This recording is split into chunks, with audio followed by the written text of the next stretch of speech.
let me introduce myself. My name is Anthony. Long story short, I used to play for Tower Hamlets myself. I grew up with Ad, started playing first team for these guys like 3 years ago. 3 years ago, I got stabbed. 3 years ago, I got stabbed. I had a game. The game got cancelled. I went back to the ends, whatnot. Something happened, I got stabbed. And it's mad because I'm seeing you lot playing for Tower Hamlets in the kit and that. And I'm basically here to show you lot. So what we do, obviously MoCap is run by Ad. And basically through this, we have projects, we do music projects. So obviously recently I've started a music project with some people in my area where basically I've given them a chance to get into the studio, write bars, talk about their life, talk about what they're doing like from their come up and all that. As you heard, although you might think you're going to be the next big footballer, anything could happen and change your life, so you have to have a backup plan, yeah? So the first thing we're going to ask is, as we run through, because today's topic is about knife crime and the effects of knife crime and also the addiction. A lot of people that deliver knife crime training don't talk about addiction. When you talk about addiction, what's the first thing that comes to your head when you hear the word addiction? Anyone? Drugs, what else? Gambling, anything else? Drugs, gambling, alcohol, anything that takes over you where you can't control it, that's an addiction. So a lot of people end up getting kicked out of school because they can't sit still, because all they're used to doing is playing with their phones. When I came in there earlier, I heard some of you being told to put your phone away. Because of technology, a lot of young people can't concentrate. And why do people join gangs? Some people join it because they think they're going to get love, friendship, protection, money. Not a lot of people make money. A lot of peer pressure in there, and some people get addicted to the power that you get from it. And it could take you a lifetime to overcome that power. You might gain some friends, maybe some positive ones and some negative ones. And the most addictive thing and dangerous thing in all of this is the excitement. In my opinion, I think that young people carry knives due to the fact that the area of their upbringing, and I feel like they hold pressure on their backs from people that are in their area that peer pressure them into carrying knives. They think they can defend themselves. I think young people carry knives because they haven't learned how to defend themselves. I feel like young people carry knives to protect themselves because it doesn't matter if you're a gangbanger or you could be a good person. No. Yeah.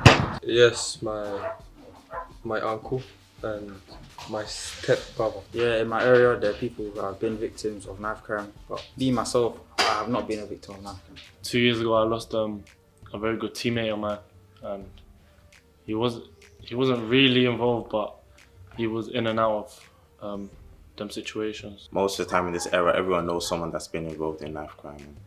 Most people know friends of friends that have been killed, and it's coming more and more the norm, and it's coming more like general.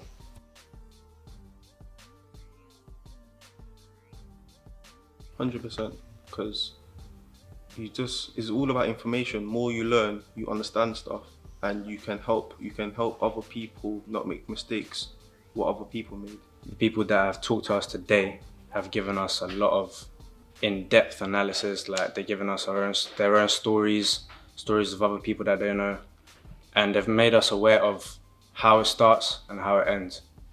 Yeah, definitely. Giving people stories of stuff that they can relate to is more beneficial, because it shows that it's not just you that's going through certain stuff, and it helps you to think of other ways to overcome them. It can raise awareness of people that are planning on carrying knives, and it could stop them from carrying knives in the future. It should encourage a lot of people to stop what they are doing if they are involved. It's just showing us the realness about life itself. Like what you said, if you want to play football, just stick to playing football and just don't step over the invisible line. Hi, my name's Rebecca and this is Derek Bennett. He's a sports project manager for Tower Hamlets Council, and we're going to be asking him some questions today. Basically, we're running a no knives, anti-knives project, and we just want to find out, what do you think about the project that we're running today? I think it's brilliant. It's a great idea. It's long overdue, especially for inner city areas like this, where the young people don't get much opportunity and support. I think it's very important that we focus on where the real trouble's happening.